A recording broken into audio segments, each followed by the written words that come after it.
Caravana del presidente de Ecuador, Daniel Noboa, es emboscada y atacada por cientos de personas en lo que las autoridades denuncian como un intento de asesinato. Tenemos el reporte desde Ecuador. La Guardia Nacional ya está en Illinois, desplegada por orden de la Casa Blanca y en contra de la voluntad de las autoridades locales que denuncian una invasión, mientras que el miedo aumenta en la comunidad. Las palabras del presidente Donald Trump encienden las alarmas, acusa a demócratas de insurrección y abre la puerta a un eventual uso político de las Fuerzas Armadas dentro del país. Se cumple una semana del cierre de gobierno y los problemas siguen en aumento. Miles de trabajadores suspendidos y en riesgo de perder sus empleos. Aeropuertos y cruces fronterizos ya sienten los estragos. Entre lágrimas y silencio, Israel conmemora el segundo aniversario de los ataques de Hamas, que dejaron cientos de muertos y desataron uno de los conflictos armados más devastadores de los últimos años. Así iniciamos su noticiero nacional cierre de edición.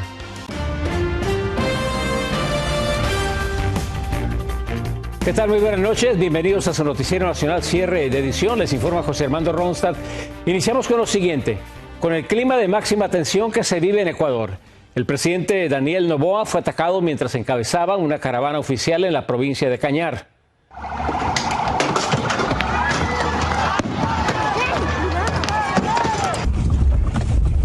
Agacha la cabeza, agacha la cabeza, agacha la cabeza, agacha la cabeza, agacha la cabeza, agacha la cabeza, agacha la cabeza. Según la presidencia, manifestantes lanzaron piedras y disparos contra el convoy en la zona conocida como Cantón Tambo cuando se dirigían a un acto público. El gobierno denunció ante la fiscalía el presunto intento de asesinato y lo ha calificado como un acto de terrorismo. El ataque ocurre en medio del día 16 de protestas tras la eliminación del subsidio al diésel. Y para ampliar más sobre este ataque en contra del presidente Daniel Noboa, se encuentra con nosotros nuestro corresponsal en Ecuador, Jefferson Sanguina. Jefferson, muy buenas noches. Adelante con tu reportaje. ¿Cómo estás, José Armando? Muy buenas noches. Un saludo también a la audiencia que nos sigue a esta hora. Desde Quito, Ecuador, les podemos llevar las siguientes novedades. Se cumple el día número 16 de las manifestaciones que se llevan a cabo acá en Ecuador, que son lideradas por la CONAIE, que es la Confederación Nacional de Nacionalidades Indígenas de acá del Ecuador, que aglutina a una serie de comunidades y pueblos indígenas, pues que han salido a protestar y a manifestarse en contra de las decisiones del gobierno nacional. Pero sin duda el punto que marcó esta trayectoria y sobre todo estas manifestaciones es la eliminación al subsidio del diésel. Es por eso que se han venido realizando durante 16 días todas estas manifestaciones que hoy tomó un giro totalmente inesperado. ¿A qué me refiero? A lo que mencionábamos al inicio. La caravana presidencial que estaba en la provincia del Cañar, aquí en Ecuador, y que fue atacada, según la ministra de Energía, Inés Manzano, por alrededor de 500 personas. Sobre esto también ha hablado de la detención de 5 manifestantes, pues que han podido ser localizados una vez que ocurrió este primer momento. Así que para escuchar más bien las declaraciones de la ministra Inés Manzano, vamos a continuación. Una denuncia por tentativa de asesinato al presidente de la República. Antes de acercarse al estadio aparecieron 500 personas y estuvieron lanzando piedras y obviamente también hay signos de bala en el carro del presidente. Este último punto es importante porque se habla de disparos que habrían tenido alrededor de los autos que estaban movilizando al presidente de la República. Sin duda, este es un punto importante. ¿Por qué? Desde la prensa hemos consultado a los distintos organismos institucionales del gobierno para saber más detalles sobre el tema de los disparos, pero no hemos tenido ninguna respuesta sobre ese punto en específico. El presidente de la República se dirigía hacia varios puntos de allí en la provincia del Cañar, precisamente por dos novedades que el presidente quería realizar. El primero, que tenía que ver con inauguraciones de obras relacionadas al agua y al alcantarillado, y también sobre laboratorios técnicos en función de la educación, que ha sido uno de los pilares también que la ciudadanía ha demandado. En este último punto, donde fue la inauguración alrededor de los laboratorios técnicos, el presidente de la República, Daniel Noboa, se mencionó y se pronunció ante todo después de este ataque que el gobierno lo ha calificado como un intento de asesinato. Escuchemos las declaraciones del primer mandatario. no sigan los malos ejemplos como los que en el camino nos querían parar para que no esté yo presente en este evento con ustedes y trataron de agredirnos. Esas agresiones no se aceptan en el Nuevo Ecuador. La ley aplica para todos. Ahí estaban las declaraciones del presidente de la República en la que ha rechazado pues esta agresión que ha existido en su contra. Pero hay que también tener en cuenta el otro lado de pues los pueblos binacionales indígenas que han mencionado y han mostrado su malestar alrededor de esto. Hoy por hoy, alrededor del movimiento indígena y alrededor de las manifestaciones, se han manifestado y sobre todo se han pronunciado sobre un asesinato alrededor de este tema. Y pues se trata del señor Efraín Fuérez. Es por eso que esto, más las demandas del movimiento indígena y de la CONAIE, han sido pues motivo para también salir a protestar. Lo que ustedes ven en imágenes en este momento es el momento después del ataque al convoy, más bien a la caravana presidencial, donde se registró la detención de 5 personas. Una de ellas, una representante del movimiento indígena de Cañari, que fue pues detenida. Ella es de la tercera edad y según lo que ha mencionado también el movimiento indígena es que entraron a una de las gasolineras precisamente a llevarse a cualquiera de las personas que encontraron allí. Es por eso que se ha detenido en ese sentido.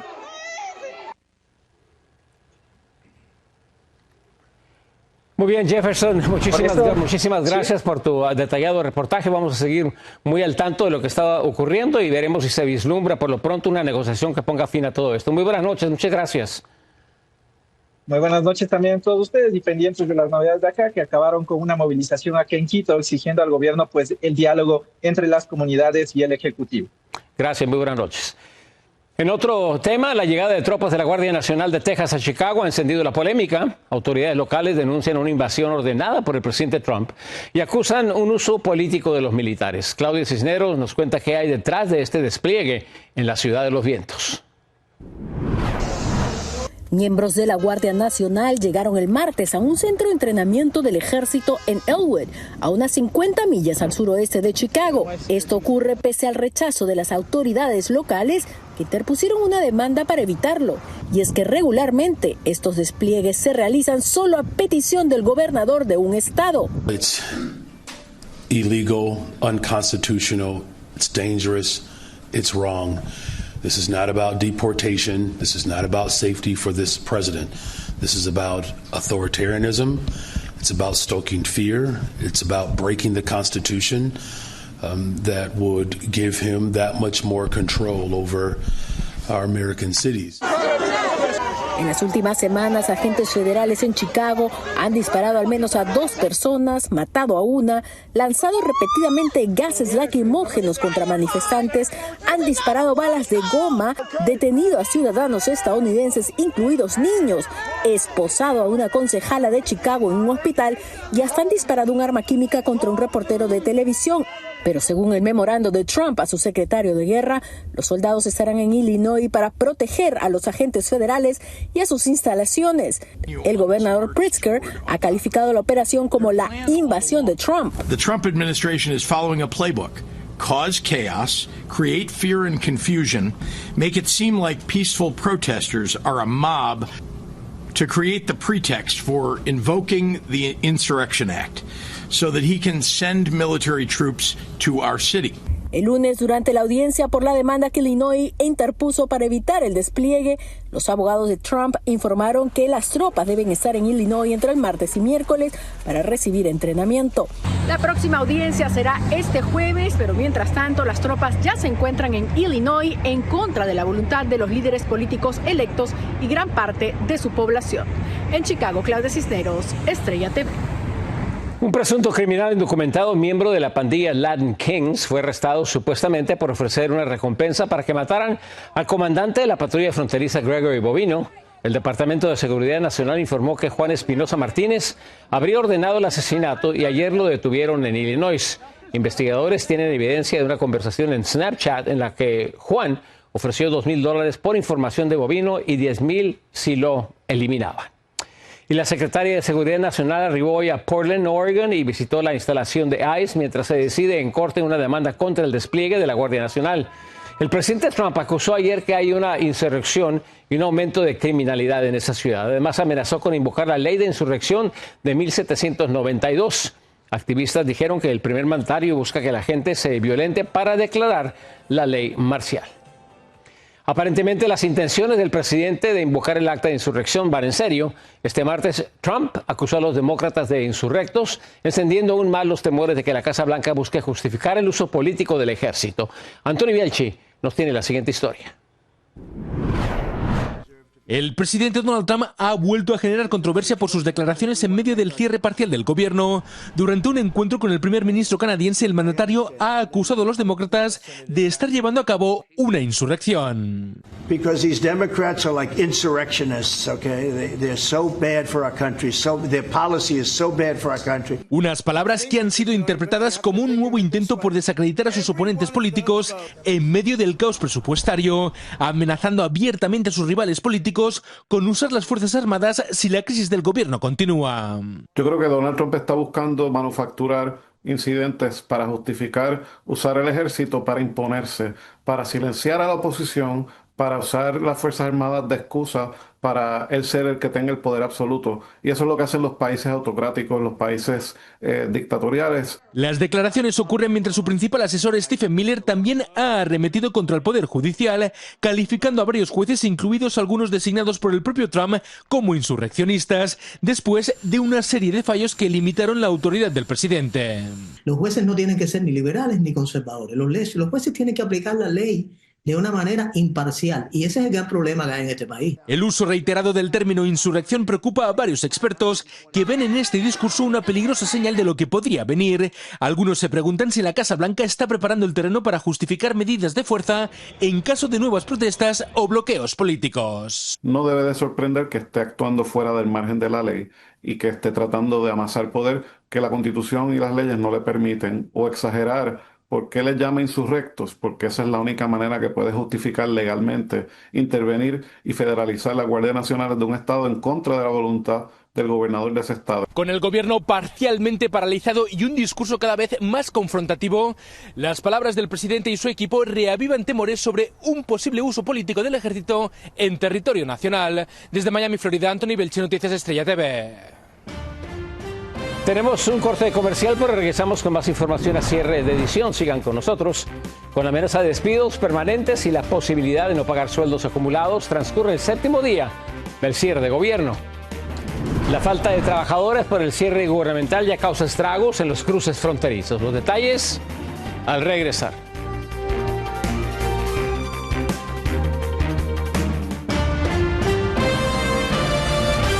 Ya se cumple una semana del cierre de gobierno y los trabajadores federales cuyas labores fueron suspendidas podrían quedarse sin su salario. Aparentemente, la administración del presidente Trump contempla la posibilidad de no pagarles por el tiempo que dure el cierre.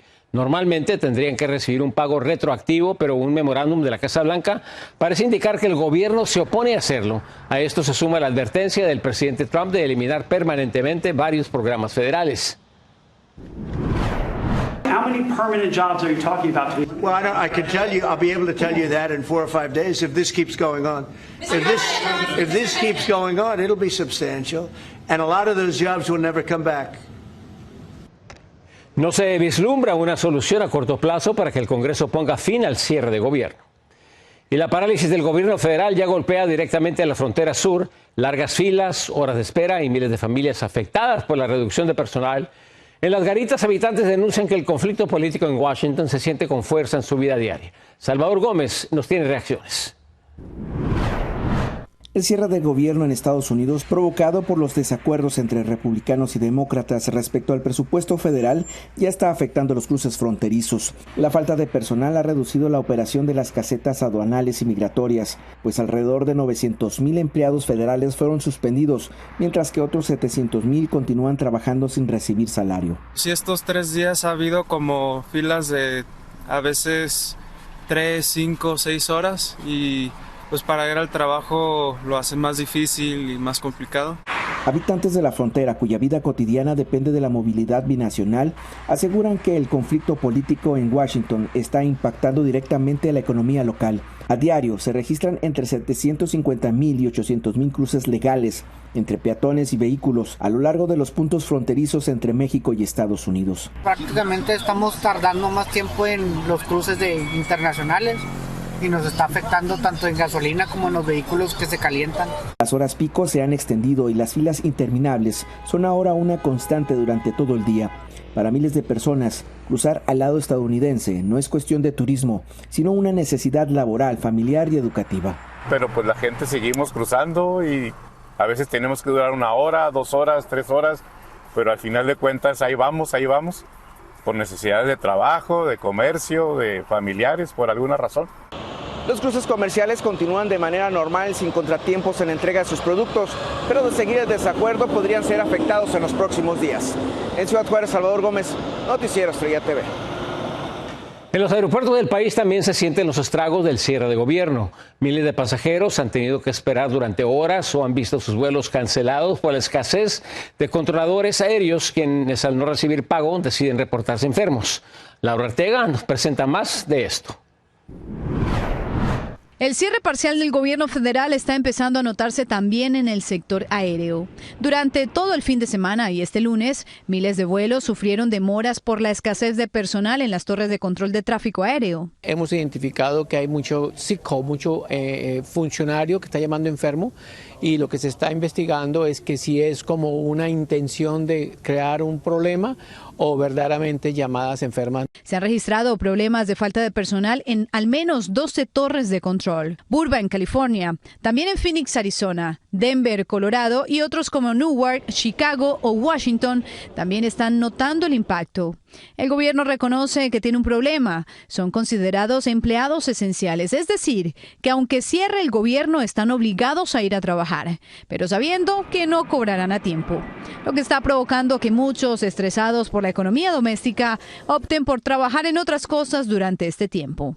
I'm working 6 days a week. Do I have to take a second job and drive Uber when I'm already exhausted from doing a job that's already stressful to think about how I can make extra money because the government may not provide me a paycheck? Algo así ya ocurrió en el 2019 durante otro cierre de gobierno con Donald Trump al frente. La Administración Federal de Aviación ya ha activado el programa de demora en tierra que impide el despegue de vuelos con destinos a aeropuertos saturados con el objetivo de evitar un colapso mayor. La aviación está segura, no hay dificultades. Ya hay protocolos, estándares muy importantes de que si no se cumplen, se cierran las pistas y eso es muy normal y todo está bajo control. Y aunque desde el gobierno también reconocen que las ausencias y la fatiga está comenzando a afectar la eficiencia a nivel nacional, los servicios continuarán en la medida de lo posible. De momento todo parece bien. Sí es verdad que noto menos gente de lo que usualmente hay en el aeropuerto, pero también puede ser que es por día de semana, es un martes. Horario laboral. Las autoridades recomiendan a los viajeros llegar con suficiente tiempo de antelación a los aeropuertos ante los posibles retrasos o imprevistos que podrían surgir por el cierre de gobierno. Para Noticias Estrella TV, Laura Ortega. Este martes 7 de octubre, el sitio donde se llevó a cabo el festival musical Danova, al norte de Israel, se llenó de visitantes para conmemorar el segundo aniversario del ataque de Hamas que desencadenó la guerra en esa región. Los visitantes caminaron en silencio entre flores y retratos de las víctimas. 1.200 personas han perdido la vida de ese día en Israel. Han tomado 251 rehenes, de los cuales 48 aún están bajo el poder de Hamas. 26 de ellos confirmados muertos. En contraste, por lo menos 67,000 palestinos han perdido la vida en el conflicto y 2 millones de personas en Gaza han sido desplazadas. Una pausa comercial, más noticias al regresar. El presidente de Argentina utiliza un mitin político para lucir sus dotes de artista. Le explicamos.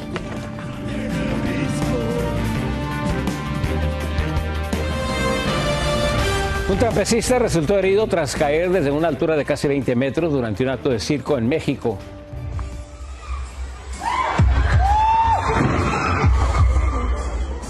Testigos relataron que el artista se columpiaba en una tela suspendida y que al tratar de ejecutar una maniobra sostenido solo en sus piernas, resbaló y se precipitó al suelo. El trapecista fue llevado al hospital, se encuentra estable. Las funciones del circo fueron suspendidas hasta nuevo aviso. Y en Arizona, una excursionista logró sobrevivir todo un día bajo temperaturas de 105 grados después de extraviarse en una montaña del desierto.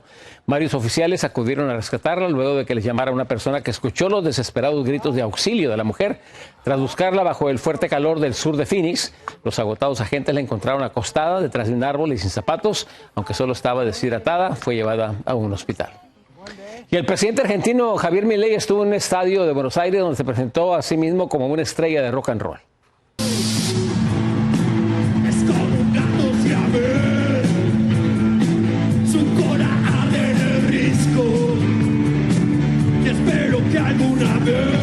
En el evento, además de cantar varias canciones, Milei lanzó su libro titulado La construcción del milagro, justo pocas semanas antes de las cruciales elecciones de medio término. En pantallas gigantes, los asistentes vieron distintas imágenes, desde incidentes frente al Congreso Nacional hasta el momento justo cuando Charlie Kirk recibió un disparo en Utah. Mil gracias por acompañarnos. Los esperamos mañana en su noticiero cierre de edición Dios mediante. Yo soy José Armando Ronstadt. Muy buenas noches.